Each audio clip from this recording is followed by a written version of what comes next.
요한복음 11장 39절부터 44절 한 절씩 읽고 마지막 절 각지 읽도록 하겠습니다.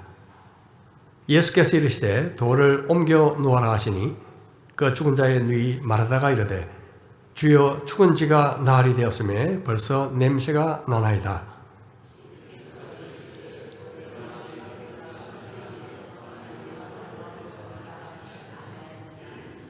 돌을 옮겨 놓으니 예수께서 눈을 들어 우러러 보시고 이르시되 아버지여 내 말을 들으신 것을 감사하나이다.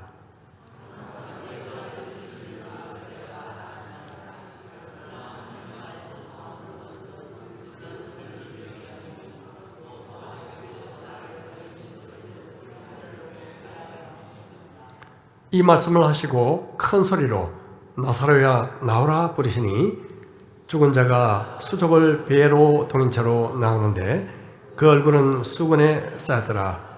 예수께서 이르시되 풀어놓아 다니게 하라 하시니라. 아멘. 잠시 기도하시겠습니다. 하나님, 이제 말씀을 함께 나누는 시간입니다. 성령께서 제 입술을 주장해 주시고 또 듣는 심령들을 주장해 주셔서 이 시간 주님을 인격적으로 만나고 주님의 음성을 듣고 변화되는 은혜의 시간 되도록 이 시간 함께 하여 주옵소서. 예수님의 이름으로 기도드립니다. 아멘. 예수님께서는 나사로가 병들었다는 소식을 접하시고 계시던 곳에서 의도적으로 이틀을 지체하셨습니다. 그리고 예수님께서 베다니에 도착하셨을 때는 이미 나사로가 죽은 지 나흘이 지난 후였습니다. 예수님께서 일부러 지체하신 이유가 뭘까요? 선뜻 이해가지는 않지만 바로 하나님의 영광을 위해서였습니다. 부활이요 생명이신 주님은 병든 나사로를 고치신 것이 아니라 죽은 나사로를 살리심으로 하나님의 영광을 나타내고자 하셨던 것입니다. 우리는 종종 최악의 상황을 만날 때 낙담하고 또 좌절할 때가 있습니다. 하지만 우리가 믿음의 관점을 잃지 않는다면 최악의 상황 속에서도 하나님의 영광을 볼 수 있게 될 것입니다. 예수님께서 드디어 베다니 입구에 도착하셨을 때 예수님께서 오신다는 소식을 듣고 먼저 언니 마르다가 뛰어나왔습니다.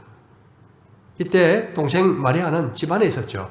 아마 조문객을 맞이하기 위해서 그런 것이 아닐까 싶습니다. 마르다와 마리아, 이 두 자매를 볼 때마다 무척 흥미로운 사실을 볼 수 있습니다. 아주 극명하게 대조되는 성격 차이 때문이죠. 아마 우리 가운데서도 형제도 있고요, 자매도 있고 그런 분들이 많으시겠지만 아마도 한 분은 마르다 타입이고 다른 한 분은 마리아 타입일 가능성이 많습니다. 제가 우리 교회에서도 보면요, 이 자매들이 있는데 그런 게 또 눈에 보이더라고요. 마르다는 일이 눈에 띄면 엉덩이를 붙이고 가만 있지 못하는 성격이죠. 매사에 열정적이고 적극적이고 그리고 주도적입니다. 반면에 마리아는 주변의 일에 신경 쓰기보다 자기 관심사에 빠져있는 좀 사색적이고 그리고 수동적인 타입이죠.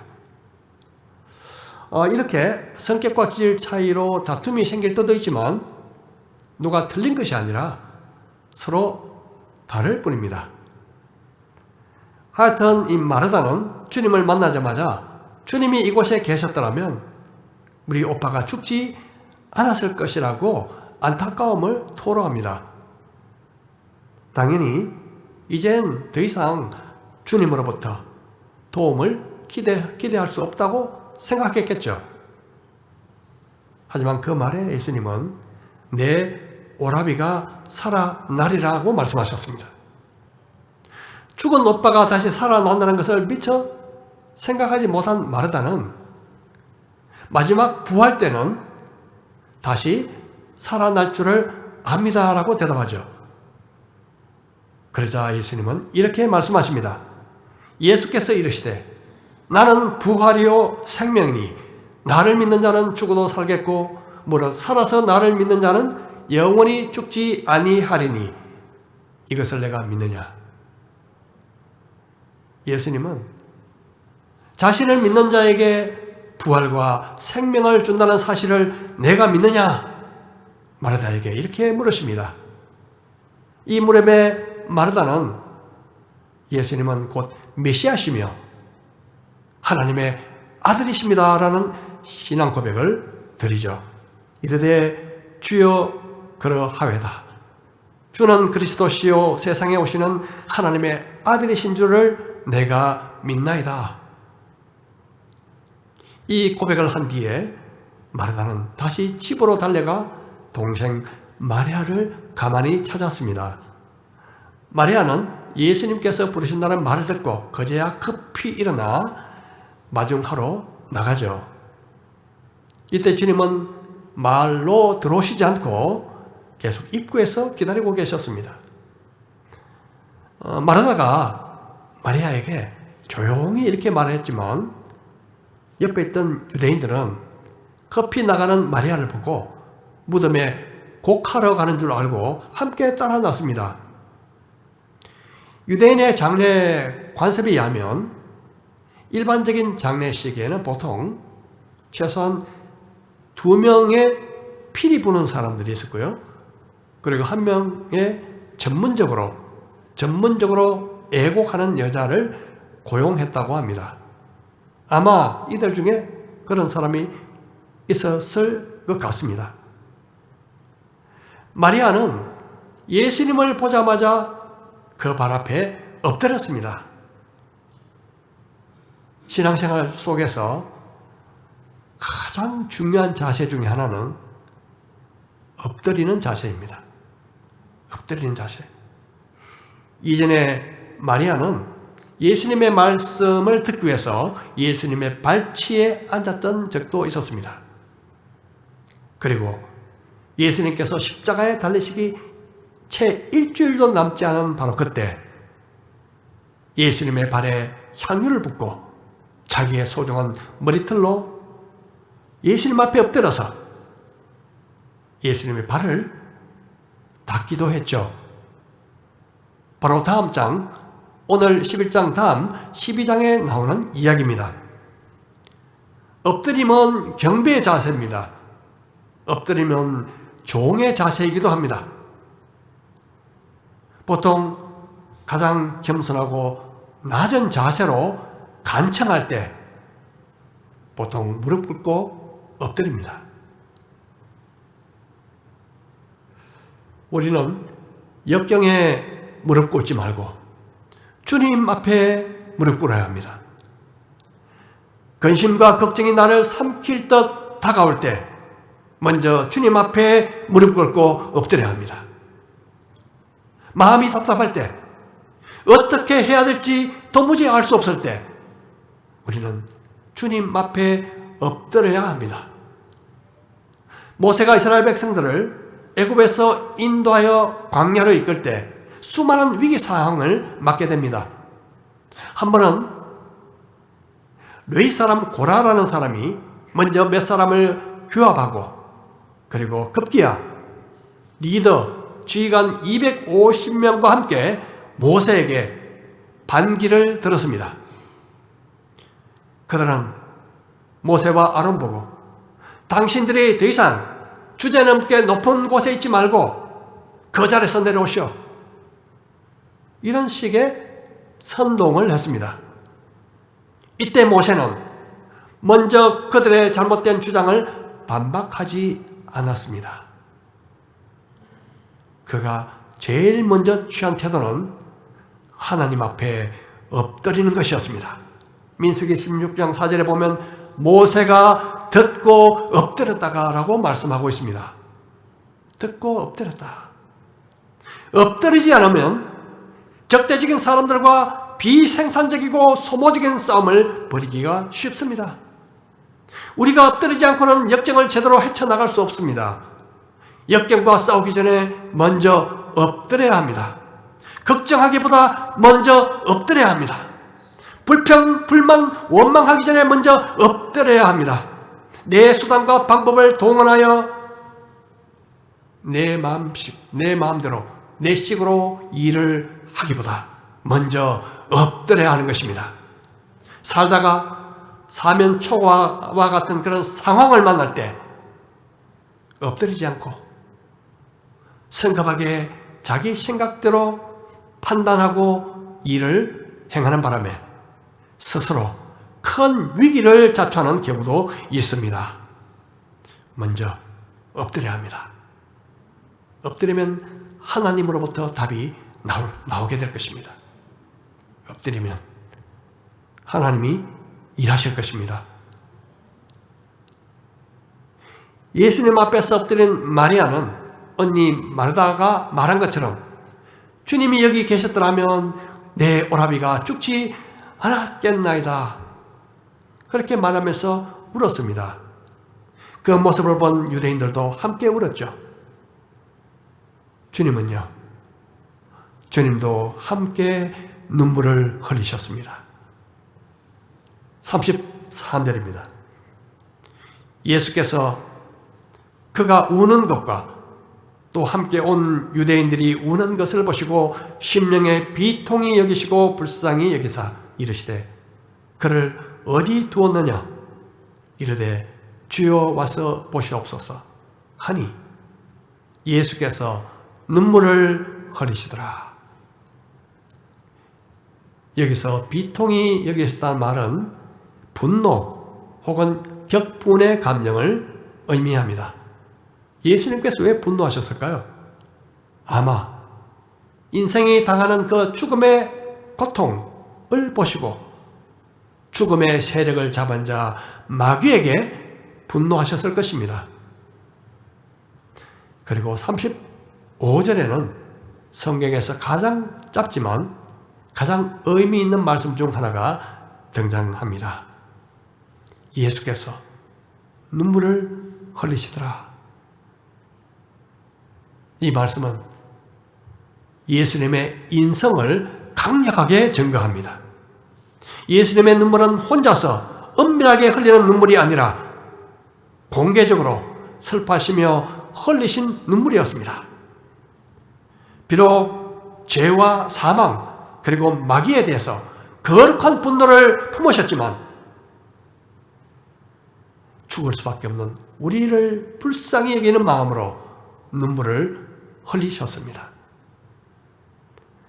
주님은 나사로가 다시 살아날 것을 이미 아셨습니다. 그러므로 예수님의 눈물은 절망의 눈물이 아니라 슬픔과 시련을 당한 우리를 깊이 동정하시며 함께 그 감정에 동참하신다는 사실을 보여주고 있습니다.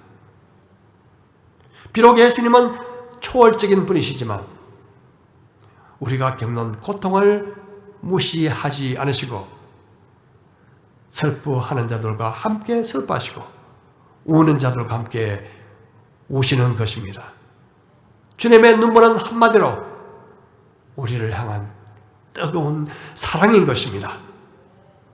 그래서 유대인들은 예수님께서 눈물을 흘리시는 그 모습을 보고 이렇게 말합니다. 보라, 그를 얼마나 사랑하였는가. 나사로를 얼마나 사랑하셨는가. 그렇게 말했습니다. 히브리서에서 이렇게 말씀합니다. 우리에게 있는 대제사장은 우리 연약함을 동정하지 못하실 자가 아니요 모든 일에 우리와 똑같이 시험을 받으신 이로되 죄는 없으시니라. 그러므로 우리는 긍휼하심을 받고 때를 따라 돕는 은혜를 얻기 위하여 은혜의 보좌 앞에 담대히 나아갈 것이니라. 혹자는 이렇게 말합니다. 아무도 나를 이해하는 사람이 없어. 아무도 나의 고통과 슬픔을 공감할 수 없을 거야. 나처럼 이런 어려움을 겪는 사람이 또 있을까? 이렇게 쉽사리 단언하지 맙시다. 주님은 아십니다. 주님은 우리와 똑같이 시험을 받으셨고 우리와 똑같이 연약함을 경험하셨고 우리가 겪는 슬픔과 고통을 똑같이 겪으셨습니다. 겪어본 사람이 가장 잘 아는 법입니다. 겪어본 사람이 가장 잘 압니다. 한국과학원 카이스트죠. 카이스트 설립을 주도한 대한민국 1세대 과학자였던 정근모 박사의 책이 있습니다. 나는 위대한 과학자보다 신실한 크리스찬이 되고 싶다. 그 책에 보면 이런 간증이 실려 있습니다. 진후라는 사랑하는 아들 이야기죠. 진후는 10살 때부터 만성 신장염으로 고통스러운 세월을 보내게 됩니다. 그 당시에 정 박사는 머리로는 하나님을 인정했지만 정말 하나님이 살아계시는지 확신이 없었습니다. 하지만 아들과 함께하는 이 긴 고통과 고난 중에서 하나님을 신뢰하는 믿음이 차차 생기게 되었다고 고백합니다. 그러던 중에 아들에게 신장 이식이 필요한 상황이 왔습니다. 그 상황에 정 박사는 자기 신장 하나를 떼어서 아들에게 주게 되죠. 사실 자기 아내와 서로 주겠다고 다퉜지만 결국 가장 잘 맞는 신장을 주기로 합의했는데 정밀 검사 결과 아빠였던 이 정 박사의 신장이 더 잘 맞는 것으로 나왔기 때문입니다. 이후에도 아들이 겪는 이 실은 반복적인 그 고통 가운데 힘겨워하던 중 예배를 드리다가 어느 날 내 아들에 대해 감사해 본 적이 있느냐? 이런 주님의 음성을 듣게 됩니다. 주님은 이렇게 물으셨죠. 너가 큰 짐으로 생각했던 아들 때문에 너와 내 가족이 구원받지 않았느냐? 이 말씀에 그는 아들의 질병이 자신과 가족들이 예수님을 믿게 된 구원의 도구였음을 깨닫고 하나님께 감사의 눈물을 쏟게 됩니다. 그는 아들 때문에 내가 십자가를 지고 있다 그렇게 생각해 왔었습니다. 그런데 오히려 아들이 자신들을 위해서 십자가를 졌다. 신앙길로 인도하기 위해서 이 전혀 생각지 못했던 이 깨달음이 다가왔던 거죠. 내가 십자가를 진 것이 아니라 아들이 나를 위해서 십자가를 지고 있구나. 그 진우는 그 후에도 수많은 고비를 넘기면서 결혼도 했고요. 또 사랑하는 딸도 얻게 됩니다. 하지만 다시 건강 악화로 두 번째 신장 이식을 받고 거기다가 담석 수술로 죽음의 문턱에 서게 됩니다. 그때 아버지께 이렇게 말했다고 합니다. 아빠, 제가 죽더라도 슬퍼하지 마세요. 전 세상의 고통과 슬픔을 많이 겪었어요. 이런 고통을 졸업하고 하나님의 학교에 입학하면 얼마나 좋겠어요. 그곳은 투숙도 수술도 필요 없고 기쁨의 찬송을 부르는 곳이에요. 제가 죽으면 축복 기도해 주세요. 결국 36살의 나이로 진우는 주님 곁으로 가게 됩니다. 워싱턴 장례교회에서 열린 그의 장례식 때 많은 사람이 왔었는데 그중 미국 조찬 기도회를 이끌던 디코라는 분이 왔고, 그리고 오하이오 주 의원이었던 토니 홀이라는 분이 그곳에 왔다고 합니다. 그들은 이 정박사 옆에 와서 함께 위로의 말을 건네는데요. 먼저 디코가 이런 말을 꺼냅니다. 난 진우가 천사처럼 보였어. 닥터정, 사실 나도 당신처럼 준비 없는 이별을 경험했어. 내 아들은 진우보다 10살이 적은 26살의 나이로 세상을 떠났다네. 그의 아들도 결혼하고 나서 딸 하나 놓고 백혈병으로 세상을 떠났다고 합니다. 그러자 옆에 있던 토니 홀, 이분도 말을 꺼냅니다. 참 묘한 인연이군. 내 아들 매튜는 진우보다 20살 어린 16살 때 골수암으로 세상을 떠났다네. 그리고 이렇게 말을 이었습니다. 떠나기 전에 내 아들이 이렇게 말하더군. 아빠, 천국에는 아는 사람이 없어서 얼마나 심심하겠어요. 그래서 내가 아들을 꼭 안아주면서 이렇게 말했지. 왜?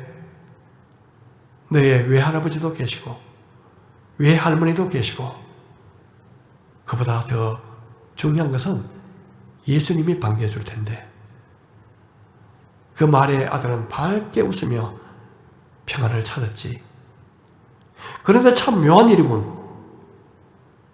어떻게 우리 새아들이 16살, 26살, 그리고 36살에 천국에 갔을까? 하나님의 섭리와 계획은 도무지 예측할 수 없어. 이렇게 세 사람은 동일한 그 아픔 경험 앞에서 너무도 신비롭고 은혜스러운 위로를 나눠왔다고 그 감정에 나와 있습니다. 똑같이 경험하면 압니다.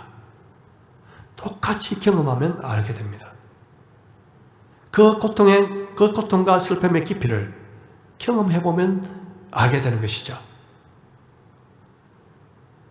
주님은 사람들에게 멸시받으시고 버림받으시고 고통을 많이 겪으셨습니다. 사람들은 예수님에게서 얼굴을 돌렸고 주님은 사람들에게 맞고 찔리고 상처받으시며 고문당하시고 굴욕을 당하셨으며 끌려가셔서 죄 없이 사형 판결을 받으셨습니다.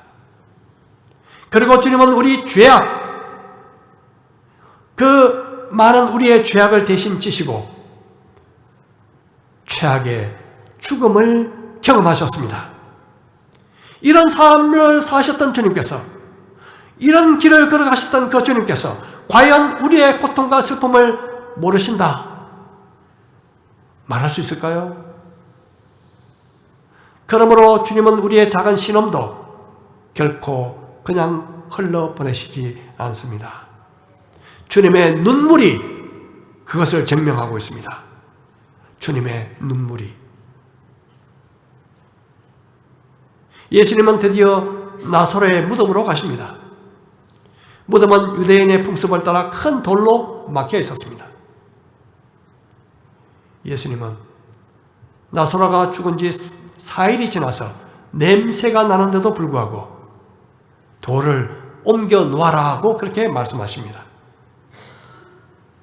돌을 옮겨 놓는 일은 쉬운 일이 아닙니다. 무거워서 어려운 것보다 죽은 시신이 썩고 있는 무덤의 문을 열어서 어떻게 하자는 것인지 이해할 수 없었기 때문입니다. 여기서 우리는 믿음의 공식을 하나 생각할 수 있습니다. 믿음의 공식. 그것은 기적이 따르기 전에 먼저 순종이 필요하다는 것입니다. 순종이 먼저 필요하다. 이스라엘 백성들이 가나안 땅으로 들어가기 위해 물이 차고 넘치는 요단강을 건너가고자 할 때 언약궤를 맨, 법궤를 맨 이 제사장들의 발이 요단강 물에 잠기기 전까지는 강물이 갈라지지 않았습니다. 그들의 발이 요단 강물에 잠기자 요단 강물이 갈라지는 기적이 일어났던 것이죠. 여리고성을 7번 돌았던 그 이스라엘 백성들이 하나님의 말씀대로 큰 소리로 외치기 전에는 여리고성이 무너지지 않았습니다. 예수님의 말씀대로 하인들이 순종하여 돌 항아리에 물을 붓기 전까지는 물이 포도주로 변하는 역사가 일어나지 않았습니다. 사람들은 가만히 앉아서 하나님이 다 해주시기를 기대합니다. 아닙니다. 하나님은 우리의 믿음의 행동을 원하십니다. 우리가 매일 성경 읽는 것도 어떻게 보면 믿음의 작은 발걸음이다, 그렇게 볼 수 있습니다. 성경을 읽어야 하나님을 알 수 있습니다. 성경을 읽어야 말씀을 경험할 수 있습니다.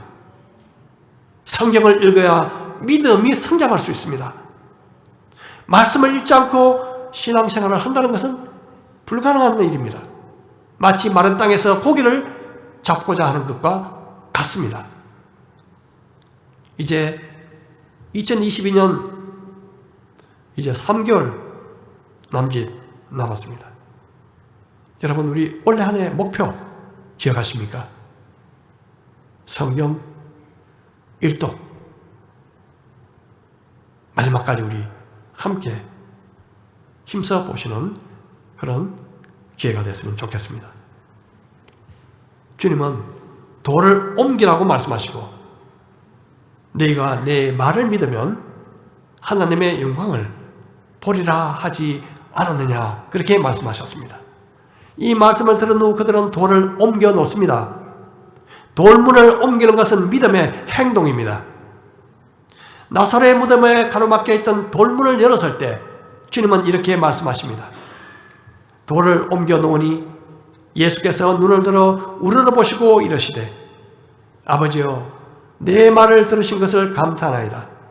항상 내 말을 들으시는 줄을 내가 알았나이다. 그러나 이 말씀 하옵는 것은 둘러선 무리를 위함이니 곧 아버지께서 나를 보내신 것을 그들로 믿게 하려 함이니이다. 주님은 아버지께 항상 내 말을 들으시는 줄 알았다고 그렇게 기도하십니다. 주님은 죽은 나사로가 살아나게 해달라고 기도하지 않으셨습니다. 주님은 이미 하나님이 그렇게 하실 줄 알고 계셨습니다. 어떻게 이런 기도를 드릴 수 있을까요? 예수님처럼. 요한일서에서 힌트를 한번 찾아보겠습니다. 우리 함께 한번 읽어보실까요?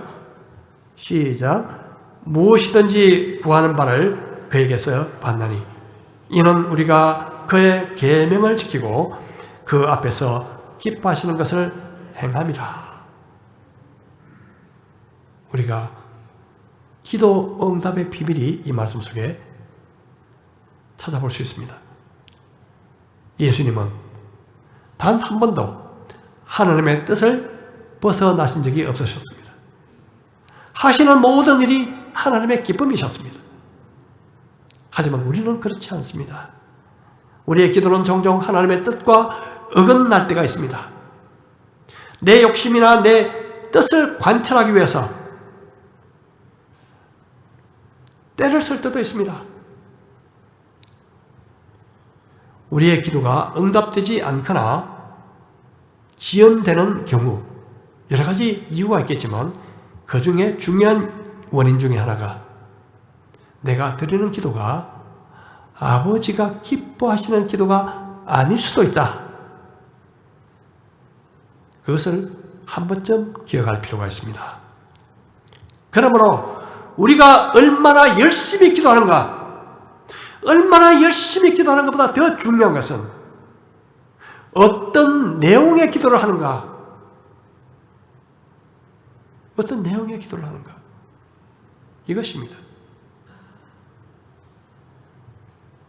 하지만 우리는 처음부터 이런 올바른 기도를 드리기란 불가능합니다. 태어나자마자 그럴 수 있습니까? 우리는 시행착오를 겪으면서 배웁니다. 그러므로 우리가 우리의 기도가 아무리 미숙해도 자꾸 기도해야 합니다. 아무리 부족해도, 기도가 부족해도 기도해야 합니다. 기도를 배우는 가장 좋은 길, 바로 기도하는 것입니다. 43절 이하 보겠습니다. 이 말씀을 하시고 큰 소리로 나사로야 나오라 부르시니 죽은 자가 수족을 배로 동인 채로 나오는데 그 얼굴은 수건에 쌓였더라. 예수께서 이르시되 풀어놓아 다니게 하라 하시니라. 주님은 나사로의 이름을 크게 부르셨습니다. 나사로야 나오라.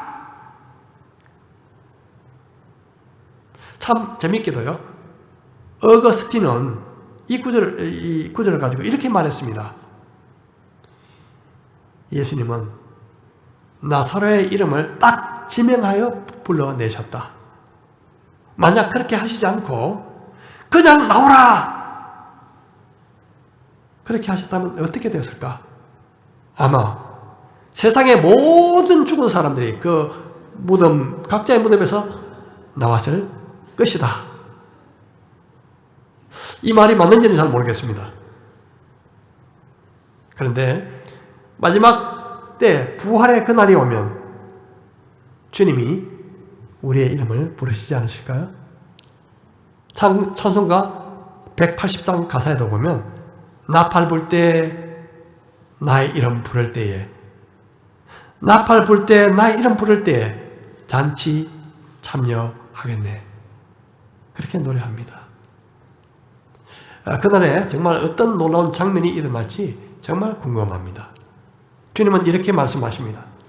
진실로 진실로 너희에게 이르노니 죽은 자들이 하나님의 아들의 음성을 들을 때가 오나니, 죽은 자들이 하나님의 음성을 들을 때가 오나니 곧 이때라.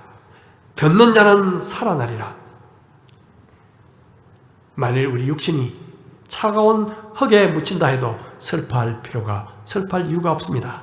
왜냐하면 주님께서 다시 오시는 바로 그날 우리는 그의 음성을 듣고 다시 부활하게 될 것이기 때문입니다. 그날은 상상할 수 없을 정도로 눈부시고 장엄한 광경이 아닐까, 그렇게 상상해 봅니다. 사탄은 죽음의 세력을 잡고 있는 자입니다. 하지만 주님은 죽음을 정복하시고 사탄의 머리를 깨어버리셨습니다. 이 세상에서 죽음을 이길 수 있는 사람은 아무도 없습니다. 오직 주님밖에 없습니다.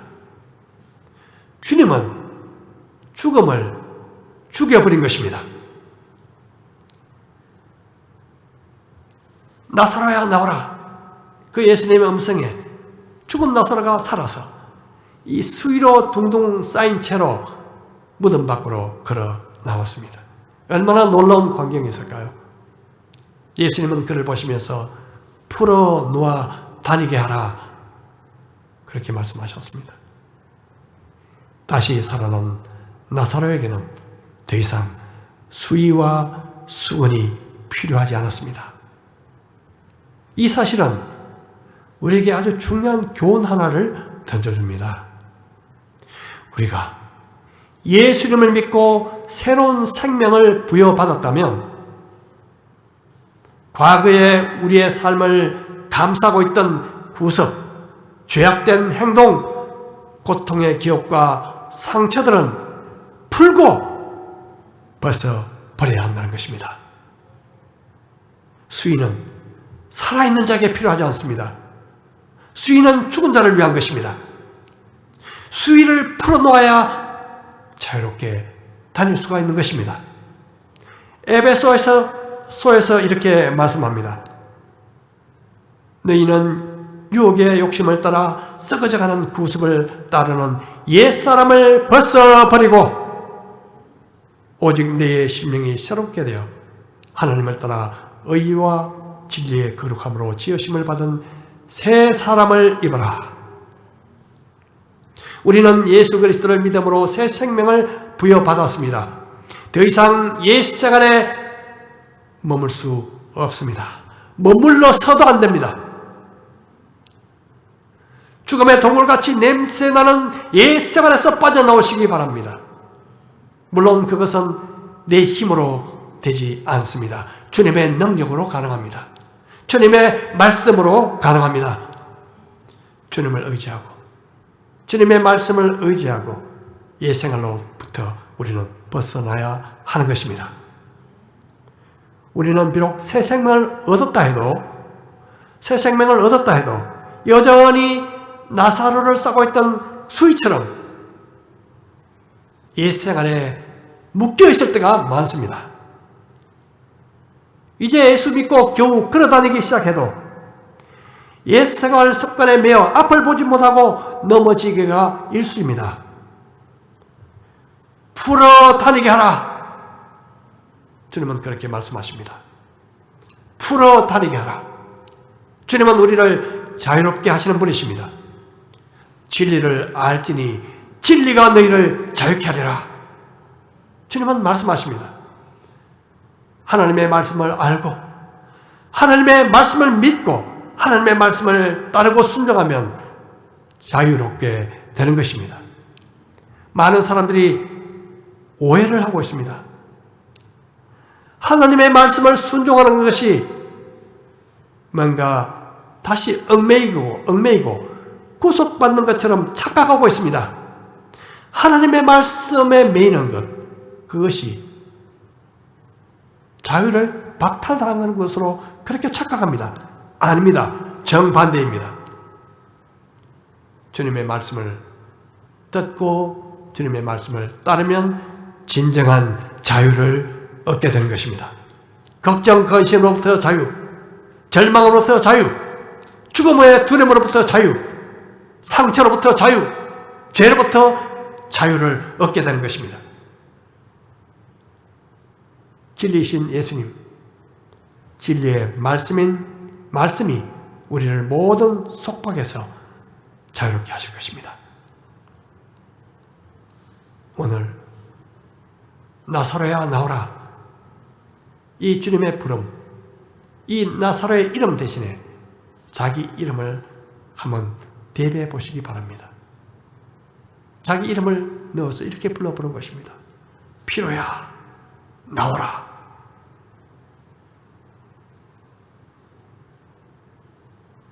우리는 예수님을 믿음으로 이미 무덤과 같은 옛 생활에서 해방된 자입니다. 우리 이왕 한번 불렀으니 같이 한번 해보실까요? 자기 이름을 넣어서 한번 불러보시겠습니다. 시작. 피로야 나오라. 아마 이 말씀이 우리 각자에게 주시는 주님의 말씀일 수 있습니다. 이제 우리는 주님이 주신 새 생명 가운데 살아가는 존재입니다. 이 시간 우리 모두 주님의 음성을 듣기 원합니다. 나사로야 나오라. 풀어놓아 다니게 하라. 이 말씀을 내게 주시는 말씀으로 듣기 원합니다. 그리하여 주님이 주시는 부활의 능력을 힘입어 매일 자유와 승리의 삶을 살아가시는 우리 성도들 되시기를 주님의 이름으로 축복합니다. 우리 이 시간 함께 기도하시겠습니다. 역경에 무릎 꿇지 말고 오히려 그 역경 속에서 주님의 영광을 보게 해주십시오. 우리를 위해 눈물 흘리신 주님 앞에 늘 엎드리는 삶을 살게 해주십시오. 날마다 믿음으로 발걸음을 옮기도록 우리를 인도해 주십시오. 이 생활의 잔재를 벗어버리고 부활과 새 생명의 능력을 힘입어 살아가도록 도와주십시오. 이 시간 우리에게 각자에게 주신 은혜의 말씀을 따라 함께 잠시 기도하시겠습니다.